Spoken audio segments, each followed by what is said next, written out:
Hello, party people, and welcome to another episode of Never Seen It. My name is Trent. Of course, I'm sitting here with Betsy. What if I don't want to party? Well, Betsy, you've come to the wrong place because we're at the end of our 4th annual Decade series, of course. And at the end of every Decade series, we have to cover a movie from this year. And Betsy, it's only July. And good golly, have there been a lot to choose from already this year.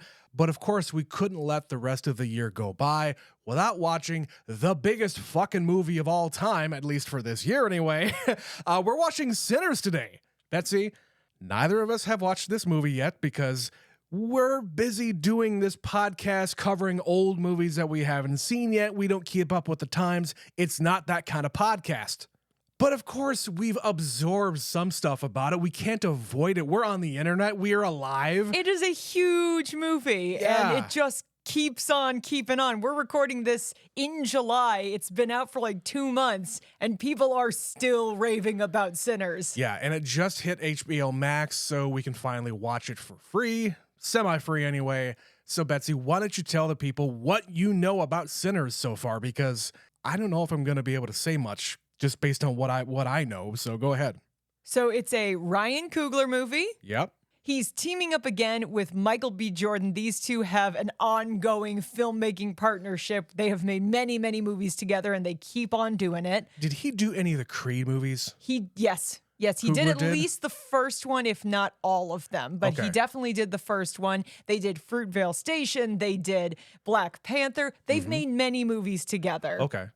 I also know Michael B. Jordan is playing twins in this movie. Oh, okay. He has dual roles, and it is a pair of brothers that come back from World War I, and then beyond that, vampires. I do know about vampires. I knew Ryan Coogler, I know Michael B. Jordan, and I know Haley Steinfeld. Yes, she's the only other one that's immediately coming to mind. Like you, despite the fact this movie is all over the internet, it is extremely popular, I have somehow managed to avoid any major spoilers. The thing I just keep hearing is it is fantastic. And even though we are only halfway through the year, I think there are people who will burn things to the ground if this movie isn't in consideration come Oscars time. Yeah, and we're going to discuss that after we watch the movie, of course. This wouldn't be the Decade series without a discussion, anyway, of Best Picture. So honestly, beyond what we've already said about the movie and who made it and who's in the movie, I don't know anything else. I don't know any story other than there are vampires, I guess. I don't know who is a vampire, who isn't a vampire, if people become vampires. I'm fascinated to enter a brand new world of vampirism because in the vampire movies we've done so far, we're always curious about, okay, what are the rules of this vampire world and what's different about it? So I guess we can cut this one short. Let's go and watch Sinners from 2025. We're going to be right back.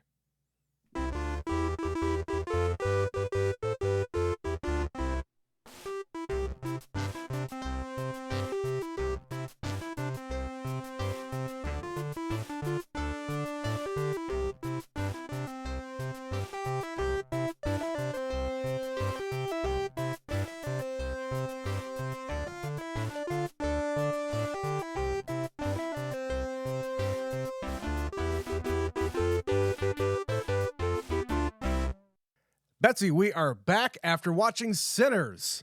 How you feeling? Trent, this movie overwhelmed me. Like, I don't know what other word to use because it's not just a vampire movie. He is exploring so much within the threads of this story.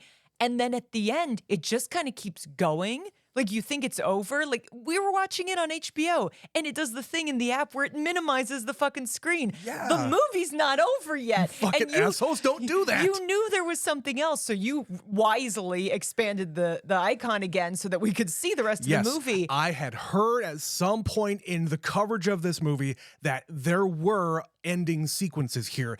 And then while I'm letting the credits roll, I'm starting to read some of the IMDb trivia like I always do. And one of the things says this is one of Ryan Coogler's movies that has a mid-credit scene and an end credit scene. Yes, so the mid-credit scene rolls along, And by the end of that scene, I had the most unexpected reaction I think I could possibly have had watching Sinners. After the time jump. I started crying. Yeah. Trent, if you have these people and they survived a fucking abusive father and the loss of children and World War I and the Jim Crow South, and then they survive a night with fucking vampires, and then this guy lives a long life. They let him survive, and he becomes an old man, and he runs into these other two who made it out alive. And they just have this moment where they say, up until the sun went down, it was the greatest day of my life. And Stack agrees. And I'm fucking like, oh my, yeah, for a few hours we were free, he says. And I'm crying, and I'm crying again. I don't know what's happening to me because it's such a masterful movie. And Ryan Coogler is such a articulate voice of this kind of filmmaking where he has a very, very strong perspective and he's an exquisite writer. Like I said, it's not just a vampire movie. There are so many layers to this movie. It is so reductive to call it that. And one of the other things that I think is fucking brilliant, coming from my own perspective here, I'm a fan of rock music, and a part of rock music is some dark and sinister shit, all right? Apparently so is Ryan Coogler, because he explained one of his inspirations to constructing the vibe of this movie is the song One by Metallica, of all bands. If you don't know anything about that song, it is Metallica really trying to experiment with how they're presenting their music. You think Metallica, you think it's heavy metal music. But this is the first time that Metallica really started to branch out and do things with their music that no other metal band was doing.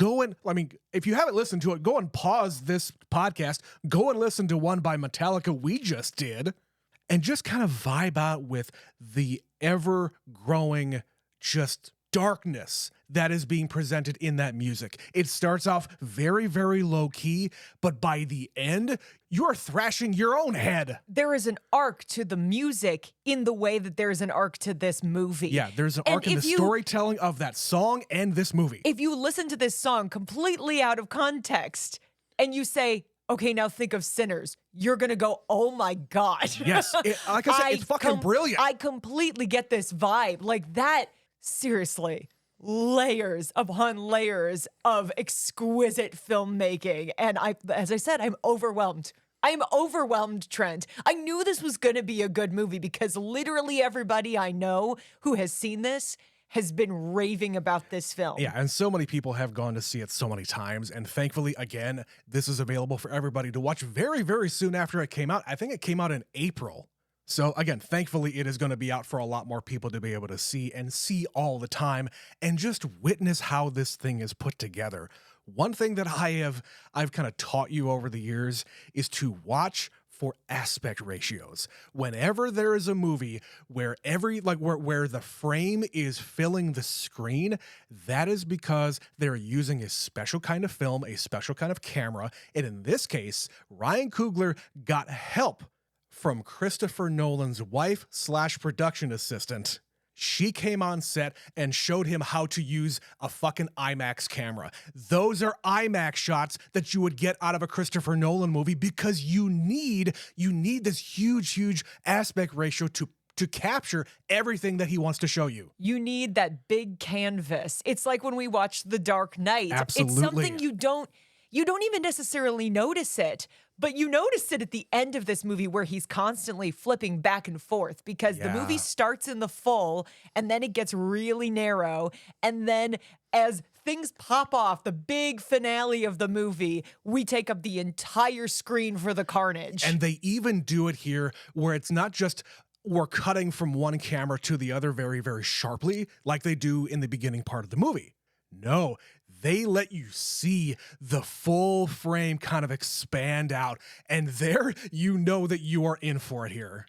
And what a finale. Oh my God. And it's all just building to this. Of course. Because this is like when we watched From Dusk Till Dawn. That was the movie yes. I kept thinking about. It's like if Ryan Coogler made From Dusk Till Dawn. It's his iteration. it is a family, frankly, it is a family in this space and they're trapped. And everything builds so slowly, like everything's kind of at a distance, and then it starts closing in more and more and more.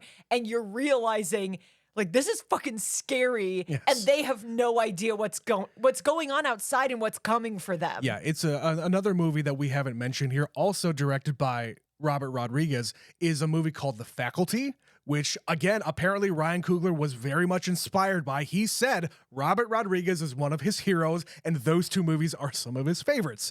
Ergo, you get this movie. Oh my God. And that's that thing of filmmakers inspiring filmmakers, you know, that's Tarantino for Yeah, you. and Tarantino wrote the movie. Unfortunately, we can't cover From Dusk Till Dawn on this show because we saw it fucking, I don't know, 12 or so years ago. I know we saw it in the old house. It's a batshit trashy movie, but Oh, in it's like fantastic, but in like though. a good way. Fantastic. And I totally got those vibes because outside of the vampire-ness of it, it's like any other movie. But the vampires interrupt this other story to kind of impose on the rest of the characters here, and they have to just fucking deal with it. And there's only one person in the group who knows what a vampire is and how to stop them. And it's just kind of a coincidence. I guess, yeah. And it could be so cheesy. Like, this could be a really stupid movie. From that turn to the end of the movie could be bad because we have spent so much time building these characters and their past and how the twins are different from each other, but all the ways they're also the same. And how the town responds to them being back and what they did while they were away that brings them back here. Yeah, if it wasn't for the vampire stuff, this would have been a good movie in and of itself. Just these two guys coming back from hanging out with fucking Al Capone, pulling all sorts of jobs and getting into just shenanigans up in Chicago, as they keep on referring to here. They come back with this fucking pile of money and they're looking to just live it up, whether it be a permanent thing, because this is kind of an experiment for them as well. They even have a little scene here where they're counting the money. Like after everybody's gotten liquored up and nobody's spending any more money, they're going through the till and they're counting everything up saying, you know, this right here is not really worth our time. Like we really need to really make money. But the problem is, the people coming in don't have the kind of scratch to just throw around. So they're getting the idea that, okay, maybe it just shouldn't be, you know, our folks. Maybe we have to invite other kinds of people to come in here in order to, you know, make money. Yeah, their intention is this is a place for Black people. This is not a place for anybody else. This is us and ours, for us, by us, basically. Exactly. And so when there's this group of white musicians who come strolling by and they say they're good people and let us in and we just want to join the fun and we believe in equality, they're suspicious as Yeah, fuck. they're saying all the right things. Because to go back to the point, you would expect in a normal movie, if these guys are in Mississippi in 1932 during the Jim Crow South era, that the villain is going to be white people. It's going to be the Klan. It is going to be people coming to fuck up their shit. And there is a reveal somewhere in the story that that was going to happen, and it does happen at the end of the movie, but they let them go through the night. That's how this movie would play out without introducing a concept like vampires. Exactly. You get the payoff of this group of fucking bigots coming in to try to kill everybody who is in that place. Or burn down the building, or beat them Whatever. up, or do whatever they're going to do to scare them. Exactly. Like I said before, they're saying all the right things. We white people are saying all the right things, but then our ill intent comes to bear. Because in this case, the guy who sold them the building and the land would take their money and they get to kill them at the same time. Because, plot twist, he's a grandmaster. Of course. Because Why of course not? he is. Because they're in fucking Mississippi in 1932. Yeah. And the fact that he finds a way to make it that and vampires, and there is a satisfying payoff to both of those stories. You get a payoff of everything here. And I will say, out of a whole lot of the movies that we have covered here, we kind of prognosticate sometimes about, oh, what's going to happen at the end or what's going to happen after the cameras get turned off. And we kind of talk about the characters and what they will be doing or might be doing depending on if this, that, and the other would change in the movie. Well, we get to see exactly what happens here. And that is, I think, the most satisfying way to end a movie like this, because you don't really get epilogues in movies anymore. If you do, it's something fucking silly. You get an end credit sequence because they want to make another joke, or it's a Marvel movie. Ryan Coogler wouldn't know something about that. But what I want most in a lot of movies is for all of my questions to be answered. I don't know if I have any huge questions coming out of Sinners. Do you? I think the only questions are, how did we get here? Like, there's clearly a story that we weren't told about that original vampire being chased down. Like, at the beginning of the movie, he just kind of emerges out of the sunlight, trying to escape his captors. He's being chased by Native Americans. And we don't know who this group is. We don't know how they had him. We don't know why they know he's there and what he is. Right. It's also, like, is there the equivalent of vampire hunters in this world? Yeah, and maybe it's just something connecting to the Native American trope that they're more in touch with spirituality and nature, and anything like this is going to be part of their lore, like, they're going to be aware of it in ways that other people are not. Also, think about 1932 and, even present day. Native Americans, African Americans, and Irish Americans. Fucking Irish Americans had it really bad in this time as well. There's also Asian Americans in this movie. Yes, exactly. They are very specific to include many minorities throughout this to demonstrate that, yes, they have this bustling community amongst themselves. Yeah. And there was something so fucking eerie about when the party gets busted up because Stack gets killed. They think he's dead. They send everybody to go home. And then we don't see what happens to them, but they have all been murdered. They've all been killed by vampires. And we just start hearing singing. And all of these people who are now vampires are dancing in a circle, and this guy is singing a fucking Irish drinking song. Right. And there was something so specifically dark and creepy about this very specific kind of song. I don't know why. I don't know. Maybe because I've never heard an Irish jig being sung in a fucking horror movie before. Maybe that's all it is, but it's also just kind of the whitest music you could find. Yeah. So it's very off-putting and threatening when the people who are in danger are a group of black people locked in a barn. Things like that throughout this movie. I'm just like, wow, you thought about this. You thought a lot about this movie. Yeah. And honestly, it kind of goes back to Ryan Coogler. I didn't read a whole lot about his thought process on this movie, but think about what he's been doing. He's kind of been just doing these pieces that are not his. He's doing Black Panther. He's doing Creed. He's doing these franchises that have already existed, or he had a hand in helping just create. I mean, Black Panther was not his creation. He directed it, yes, and he did a fantastic job doing it. But they're not wholly his. This is all him. He wrote it, he directed it, he put it all together. And he now has the clout as a director that people go, oh, you know the guy who made those movies? Right. Well, look what he does when it's purely from his brain. He wants to make a fucking genre movie with vampires. Are you kidding me? But if I take a second to think about it, think about what Jordan Peele has been doing.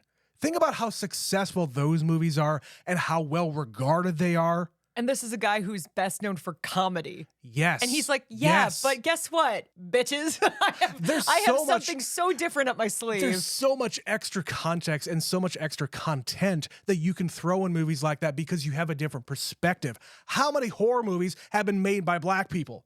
Not very many. I'm going to answer the question for you. Well, if they have been, they aren't seen by a lot of people. They're not seen by the wide population. Or at the very least, they don't have that extra kind of perspective and writing prowess thrown at them. Because so many different horror movies here, and this is a horror movie. At least, half of it is anyway. Most horror movies, they're all about the horror. They're all about blood and gore and scaring you and everything else like that.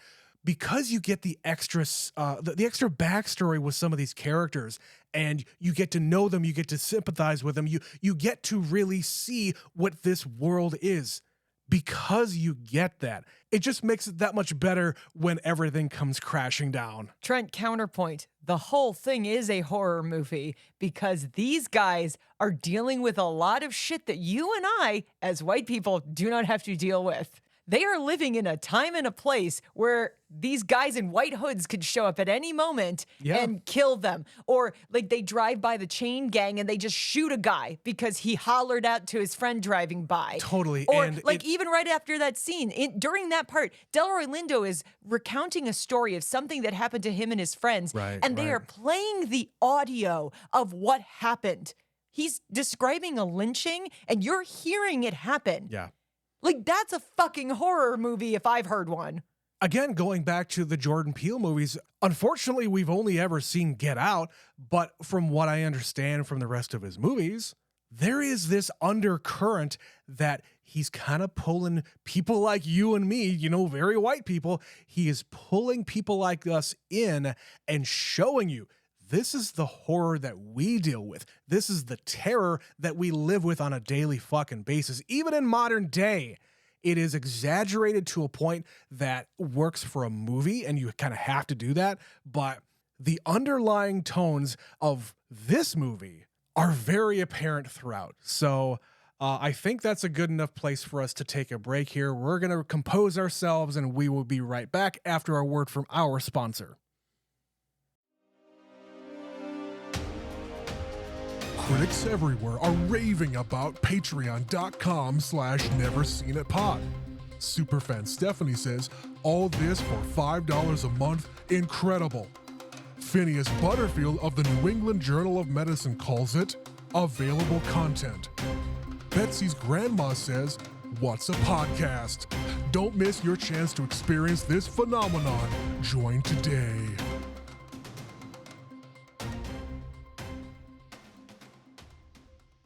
So before we kind of talk about the people and some of the extra stuff in this movie, as we said, this is a vampire movie, and one of the things that Betsy and I are really into is the vampire lore, like the rules of the world, the rules of the vampires, because we've seen all sorts of different kinds of vampire fiction. What's unique about this one? And unfortunately, I don't think we got anything super duper unique here. There's one thing, though, that I would like to point out. When the head vampire here is injured, a lot of his underlings are feeling the pain that the head vampire is feeling. That is the one specific thing that I also noticed where it's kind of a shared psyche. I would say that is the thing that is unique to this. Yeah. They are all so connected that they can actually collect each other's memories and speak each other's languages. Immediately. That's the other thing. As soon as somebody gets turned, let's say, all of what they know and all of what they are get absorbed into the psyches of everybody else. The hive mind. That this guy turned. So he knows the name of the daughter at the store. And how to find her. He knows how to speak the language and everything under the sun here. So they are all one. And it's very cultish. That is the thing that really gets creepy is they're saying, come join us. We have a vision for a particular future and we can make it all better. Yeah. And smiling creepily as their eyes glow. The thing that really struck me here is as soon as they wake up and they are vampire, they immediately have this other kind of an attitude that I don't know if you want to call it like a modern attitude or anything like that, but it is certainly different than what they had when they died. There is a certain superiority as knowing that they are the alpha of the species. Yeah? Like they are the predators, you are the prey. And they have no fear of death because they already fucking died. No, they have no fear of death. And even when they're coming at them with all of the tools that they know that are bad for vampires. They know silver, and you can see that. They play out silver in the movie. Yeah. They do die if you stake them in the heart. They don't like garlic. They can't be in the sun. All of that tracks. But they still don't fear it. They don't recoil when the garlic is on them. They just kind of go running, going, we're going to kill you, and laughing in the darkness. It's fucked up. One of them gets, I think it sizzles on him. He sizzles, yes. Yeah. But it doesn't stop him. No. The only things that happen to them slow them down. Like when Stack is turned and he actually is fighting with Smoke Smoke wears a medallion. I think he's wearing his dog tag is what it is. Yeah, I I think think so. that's his dog tag. And he's trying to bite him and he can't. There is like a tension there. 'Cause it's a silver Because it's a necklace. silver chain, if nothing else. Yeah. But there's stuff like that that slows them down, but none of it actually stops them except a stake in the heart. Well, speaking of slowing them down, another thing that you don't really see in a whole lot of other vampire fiction is that you as a vampire have to be invited in to a building. You cannot just enter, you have to be invited in. And I did clock that a few times early on before it was very, very apparent when everybody else in the movie, they realized it. Like when the head vampire is sizzling and going to this fucking shack out in the middle of nowhere, they have to invite him in there. And when the three of them go to the juke joint for the first time and they're playing their instruments, again, they're trying to goat them into invite me in. And it's not until Mary is coming back where she's a little bit more overt about it, when in reality, she could just walk in because, you know, Cornbread knows her and is just going to let her in anyway. But he doesn't know she has to be invited in. She just Yeah. manages to do it more slickly because she's the first one. She's Right. the first one through the door. And of Right. course, they're not going to question it because number one, they don't know there's something wrong. And number two, she's family. She's familiar. She was just outside. She was in here a minute ago. What could have changed? Exactly. So there's so much trust there. But yeah, when they realize something's wrong, they're like, "Why are you asking? This is fucking weird. Why are Right, you right. standing there being a weirdo?" Yeah, and it doesn't really happen until after Stack dies, and Cornbread is coming back after taking a very, very long piss. And the fact that, of course, he is kind of nonplussed by the idea that, oh, yeah, Stack's dead. Well, sorry, that wasn't my fault, you know? There's several moments of that where like Yeah. he's eating a guy and the other dude shows up to get his wife. husband, The yeah. husband. He's like, the car's all warmed up. It's like, dude, do you not see what's going on? He's fine. He's hungry. Cornbread's hungry. He's just a little hungry. It's that shit where you're like, okay, I think we all see something's wrong. And I really appreciate that because it adds a little bit of extra twistedness to this entire scenario. But I think that's about all the vampire lore there is to talk about. So let's kind of move on to some of the other characters here, some of the other actors and actresses. I think I want to start with Haley Steinfeld. Speaking of twisted, because I have never seen her do anything like this before. It is fantastic. There is a part of us that has really only seen her play like young people, like a Yes. teenager, a child, We a were just talking young about woman. that fucking 17 movie. Oh, Edge of 17. Edge of 17. Thank you. Yeah, and even, recently, the Hawkeye TV show. Sure. She's like pretty squeaky clean She's in a that. college kid. She is a woman in this movie. Oh, baby. And she is just like talking about you fucked me good on the on the street loudly. Yeah, yeah. To the degree that she is so willing to say this out loud that Stack is In embarrassed. public, exactly. In public. A guy who is, quote unquote, a guy who robs trains and banks, and you can't steal this pussy for a night. Holy God. Yeah. And when she turns and she is covered in blood and turning to the camera and is just like, it's not what it looks like. They shoot her. She leaps back up and says, we're going to kill you all. We're And it's gonna going to kill be all of so you." much fun as Oh she my bolts God. for the door. Chaos personified. Oh my God. Come on.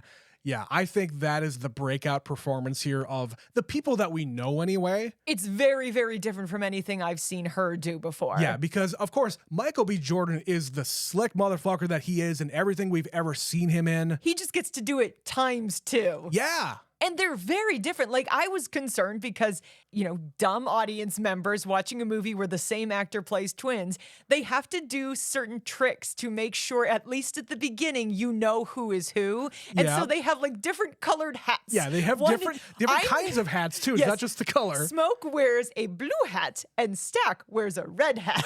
Well, and Smoke has the kind of flatter hat, and Stack has, the hat that goes up. So, hey, Stack, He is- smoke Stack. Yeah, he has like a fedora kind of a thing, but with a Yes. wider brim. But yeah, at the beginning, it's very literal. It's this is one person, this is another person. Also, Smoke smokes. Smoke smokes a lot. Yeah. But you do really get a sense of how different these guys are. Smoke is the intense one. He's the older one. He is the one leading the charge. Stack is the follower. Stack is much more like, I just kind of do what I'm told. He is not the brains of this operation, but they are equally tough. Like when you put them together, they will both fuck you up.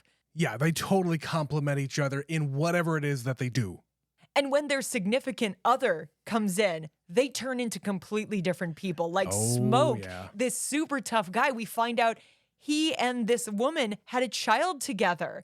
And it devastated them to the point they really couldn't stay together. Like he couldn't be around it. He was so overcome with grief that he had to leave. And he tells her as much. He said, being around here and being around you still hurts. It hurts so much, but I love you. And that entire scene is just such, it's packing so much information to who this guy is. Yeah. And then Stack, same thing. Like he goes away and Mary confronts him and she's the one that's like, what the fuck? I waited for you. I've been around. Yeah. I want you to say it. Yeah, he says, well, I set you up with this rich white husband. Why aren't you happy? But she didn't want that. She wanted to be with him.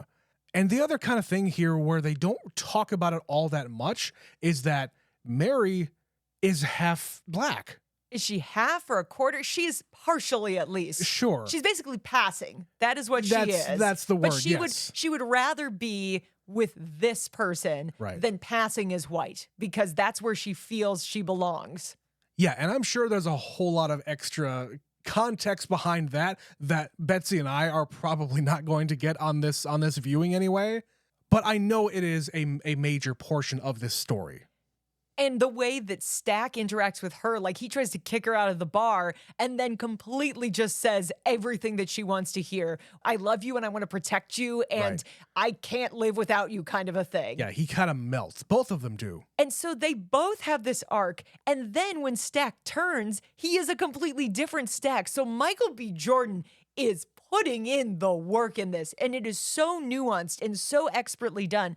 Not to mention, he's doing a fucking accent. He is doing a Mississippi accent circa 1932. And it is really good. Like, I don't know this accent intimately, but there are certain words that you hear constantly throughout this movie that are so specific to this region that you studied this. You studied this a lot to Yeah. know that this is what they would sound like. I mean, and just the fact that he has to play two different characters and they have to come off as different people, not just separate and apart from each other, but when they're on the same screen at the same time. you need to be able to interact with yourself when there's nobody else there. So you have to And- remember what you yeah. did in the other take. Also, for the audience's sake, you have to act differently. Like the audience has to remember who you are, even though you're not wearing your assigned attire. Especially as the movie progresses and they start changing clothes and removing Yeah. pieces of clothing. Like you still need to know who is who. When they're having an all-out brawl and they're wrestling and punching and cutting each other, you need to know which one is winning, quote unquote. Yeah. So I would say though those two actors anyway are the two main people anyway, at least the people that we know. Obviously, we've got the guy who plays Slim, Delroy Lindo, who, you know, we've seen here and there in a few different things. The most famous thing that we know him from is fucking Gone in 60 Seconds from the year 2000. Which we just watched. We literally just rewatched that a couple of weeks ago anyway. But he's great in this because he is the elder statesman. He's the one that has really survived a lot of shit and Yeah. really only copes with it because he drinks a lot. Yeah, he is the representation of, you know, past struggles and whatnot. And he also is the blues man, the old blues man. And he says, oh, Right. that young kid, he doesn't know about the blues. What does he know? What has he got to be I've blue about? lived it. Yeah, speaking of the kid, I think it's Miles Caton, C-A-T-O-N, Caton. Apparently this is his first ever movie. He is fantastic, not only acting in this movie, but singing. Did you hear his fucking voice? Holy shit. My assumption is they looked for a musician Yeah. and then taught him to act because that's kind of how you do it if you really want it to look like he is performing this. Because sometimes the only way to do it is to do it. It will never be as believable if you are an actor just sort of waving your hands around. Or they dub over him with somebody else's voice. Yeah, and I like that they don't worry about the consistency where he's got a very specific singing voice, and at the end, he's played by Buddy Guy, a real-life blues guy. Yes. And they have different singing voices entirely, but it doesn't matter. I don't care. It doesn't matter. Because you're right, he wails when he gets going. And there's that one scene in particular where they describe at the beginning of the movie, his voice is so connected and so powerful, he can literally connect to the spirits beyond. And it opens doors to evil sometimes. As long as we're here, we've got to talk about that whole sequence where the entire room just transforms. We're going through time.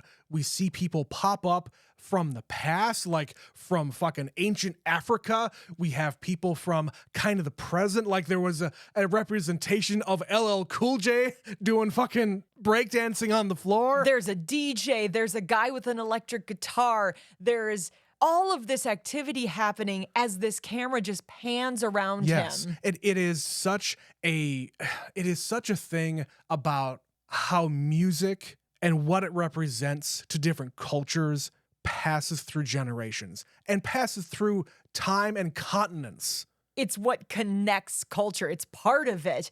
And the way they film this sequence, I don't know if these are just extremely well edited shots to make invisible cuts, or they did this for real. Because the way it's set up, Trent, it's possible they just had a whole lot of people running around behind the camera. I'm sure it's a lot of it. It's probably both. It is, yes, you're putting people in the background while the camera is off, swapping out, actors and props and everything else dancers like and that. costume. And yes, swapping everything out just to get to the next era, let's say, but also blended in with some digital effects and digital blending.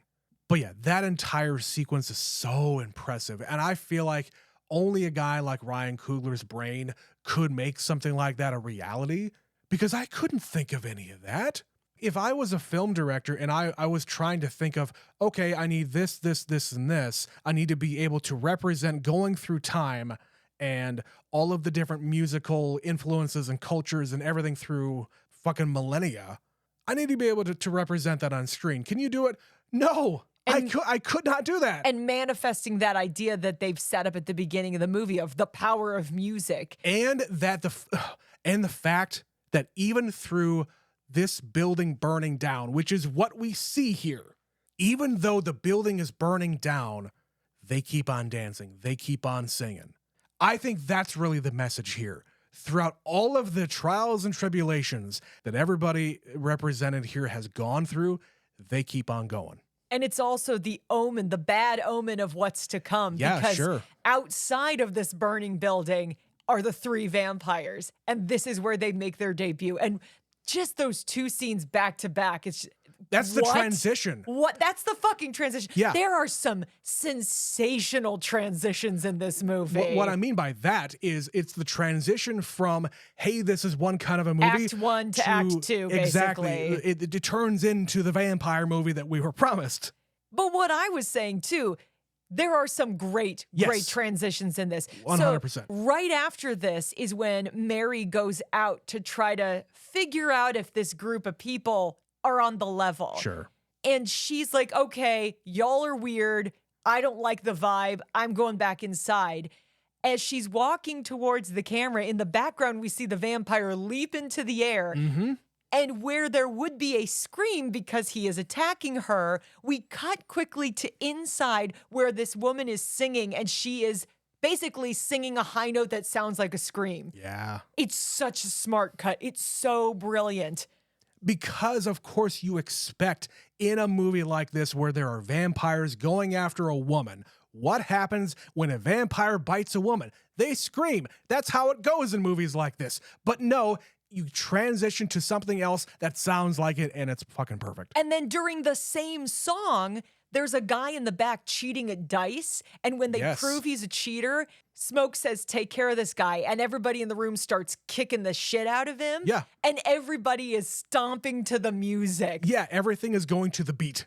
There are so many moments like that in this movie, and I'm like, yes, I love this. Speaking of things I love, Trent, the score in this movie is awesome. It is exactly that thing you were describing with that Metallica song, Yeah. where it is just moody as fuck, and you know there is this foreboding happening. You feel it in the tone of the music throughout, and you're like, I don't know why I'm uneasy. I know the music is making me feel that way. But they also spend a lot of time like building it up and pulling it back and building it up and pulling it back. And it's not until like the big climactic scene where we widen the aspect ratio, we say, come on in, you fuckers, and they let all of the vampires in simultaneously and shit is on. Yeah, that is not something that I was expecting here, where the wife of the guy is just, I'm done with this. I'm making a fucking Molotov cocktail. I'm going out there to wreck shop. I don't care if I'm going to die or not. I need to go and save my daughter. She burns alive. She does. She is so willing Oh my to God. save her own daughter that she just stabs him and makes sure the fucker is dead. I wonder if Ryan Coogler also really likes the Blade movie series, because when vampires die, they kind of burn up and they turn to ash. I mean, who doesn't love Wesley Snipes' Blade? doesn't love They're Blade? not good, but they're also amazing. Oh, Betsy. Okay. They're fantastic. 2 and 3, not so good. 3 in particular. 3 is not so good. But you know what? The whoop, the holler, the excitement I feel whenever somebody is like, we're going to bring back Blade. I'm like, yeah, bring back Blade. Do it. And yeah, this woman says, do it. Bring it on. I want to get out of here. I cannot just stay here until the sun comes up. We need to get going. And she just says, come on in, guys. Because I guess anybody in this world anyway, anybody who is inside of a structure who is human can invite any vampire in that they want. They don't have to be like the owner of the establishment. Nope, just come in. Doesn't matter. Yeah.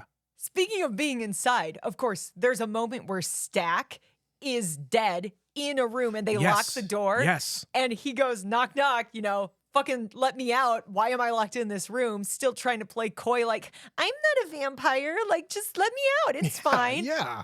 And there is the moment where we get the Shining shot, where we have the camera underneath him locked in the room, pounding Banging on the door. Oh my God, yes. He has That was- definitely seen the Shining. Yes, when we guessed it on that other podcast and we covered The Shining, I pointed out that was one of my favorite just filmmaking shots, where literally Kubrick is laying on his back with the camera on his chest, pointing up at Jack Nicholson when he is looking crazed and pounding on the door of the freezer in that movie. And in this movie, in this moment, when Stack is saying, oh man, come on guys, let me out. You think that's not an intentional choice? Like, we know he's bad because we've seen The Shining. Exactly. We also know he's a vampire, but if you didn't know that, Yeah, I think it is just a wink and a nod to The Shining, because, hey, Ryan Coogler, he's a film fan. Everybody's film fans coming to see Sinners and whatnot. So he just did the Criterion Closet. We know he likes movies. he is a film fan. And I'm glad that we talked about that, because honestly, that was one of the last things I wanted to mention, is that The Shining scene. But I guess we can probably start wrapping up here. I know we've been going kind of really fast and loose here, but some of the other kind of themes here we're talking about, when we're in the church at the beginning of the movie, the pastor says something to the effect of, if you keep dancing with the devil, someday he'll follow you home. I've never heard that kind of a treatment to that concept anyway.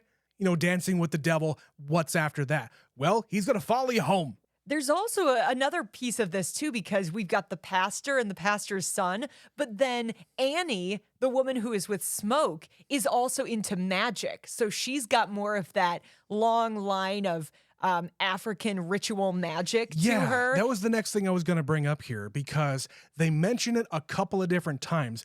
Not only the black folk who are talking about this, but the Irish guy too, where people came to get them, or they came for their land, and the white Christians came and imposed their religion on them. these people were wicked.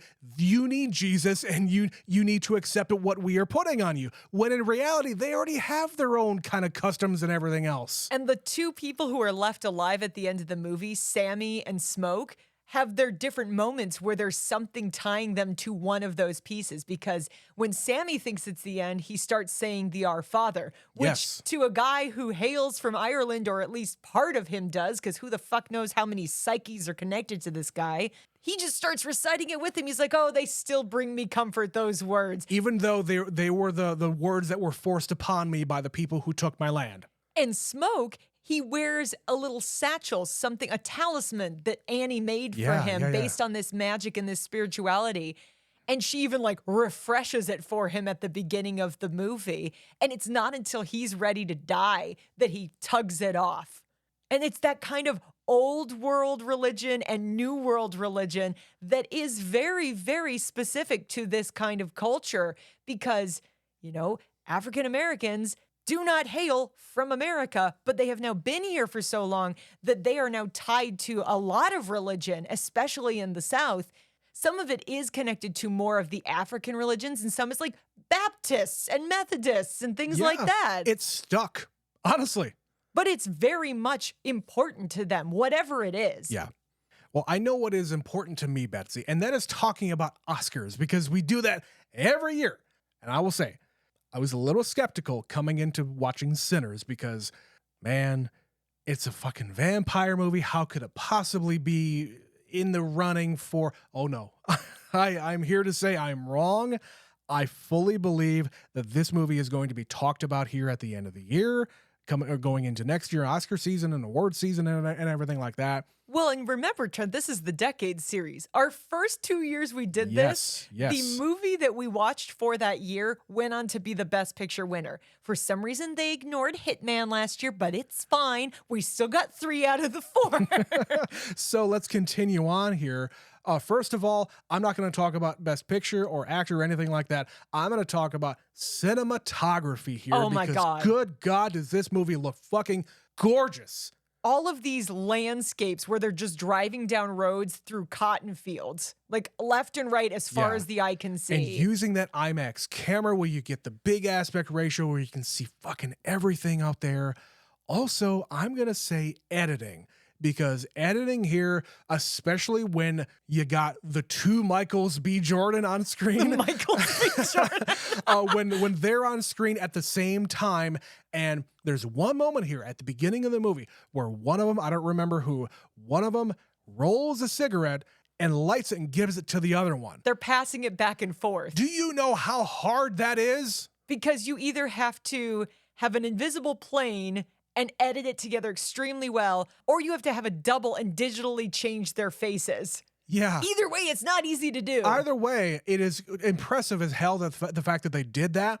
One of the things that I've heard about CG characters in general, or any character that doesn't exist in the real world, the hardest thing for animators and just CG artists to do is the handoff, where you take an object, whether it is a physical object or a fake object, trying to have it transfer from one character to another, or have it just leave their hand, because there has to be some kind of connective tissue to the object that they are holding. You know how fucking hard it is just in concept to have that happen in a digital world? And it's just a cigarette. It's just a very minor thing, and I didn't see any strings. No, it looks so good. And I already said there's all these like cuts where they're mixing this thing's happening over here and this thing's happening over here. And that's all part of the editing too. Yes. And I don't think it's unfounded to say that some of the people in this movie are going to be considered for acting, because Michael B. Jordan to play two different guys and then play different versions of the same guy simultaneously, and you're having to interact with yourself, and you have to remember what you did in that other role and what you were feeling and all of that. Yeah. It's so hard to do. It really is. I would say he's up there. Fucking Haley Steinfeld might be in there. The woman the who wife plays Annie. Yeah, the wife would likely be in the running here as well. Hell, they might try to bring Delroy Lindo in. Yeah, Slim would be a good choice too. But also here, the thing that we're not talking about, there are original songs made for this movie. Hell yes. Yeah. So wow, just think about it. This movie, especially when you include all sorts of different sound and music, costumes, sound, all of this stuff. special When effects. you include all of this below the line stuff, this might have fucking a dozen Oscar nominations. And if you're going to put all that in there, director, like Totally. screenplay, original screenplay. Yes. Like this could eat. It could eat up by the time Oscars come be around. feasting, man. So that being said, I'm going to call it now. This is a very early entry into our Oscar series coming up at the end of the year and the beginning of next year, really. As I said at the beginning, if it doesn't, people will burn things to the ground, and I'm going to include myself amongst them. So finally, we have seen Sinners. That is the end of our decade series. Betsy, I'm very satisfied with our selection this year. This was fun this year. Yeah. We had some really good movies. And this series is always fun. This is the 4th year in a row we are doing this, and honestly, it gives us an excuse to kind of run the gamut here of anything under the sun that was significant every 10 years. And you can just see the advancement of cinema. You can see the advancement of acting and set direction and everything under the sun. So I look forward to what we're doing in 2026. We're going to have to start making that list here very, very soon. But yeah, any other thoughts about Sinners before we get out of here, Betsy? I'm so glad we picked this one. There was a list, a growing list of movies we talked about for this slot. But when Sinners came out and just hasn't stopped, it has hit the, $100 million, $300 million. It just keeps going. This movie is expanding And you at would a time think- that this doesn't happen with movies. You would think a movie like this would start to slump, not only with mind share, but box office and even the fucking Rotten Tomatoes score. It has not dropped. More and more people are starting to see this movie, even now when it is out on HBO Max. You're going to see another bump now that it's really available. 100%. And I'm so glad that more people are going to be able to see this. Yeah. All right. That is going to be the end of Sinners. That's the end of our Decade series. If you would like to tell us what you thought of our Decade series, send us an email, neverseenitpod@gmail.com. Just like Dawn from Maine did, where she sent us an email about Crimson Tide. She says, "Great episode, guys. It was so fun to hear you talk about a movie that you never saw before and loved. Crimson Tide is one of the best action suspense flicks from the 90s. My college friends and I had so much fun seeing it in theaters back in the day. Denzel was super hot, parentheses, as in popular and good looking." Yeah, okay. "And Hackman was legendary even then. Can't go wrong with this one. P.S. Oh, by the way, I put the call out a few weeks ago where I want all of our listeners, now that we're up to 360 some episodes, I can't even remember what the number is. We've got a lot of movies out there, a lot of episodes out there. I want to hear from you guys. What are some of your favorites of ours?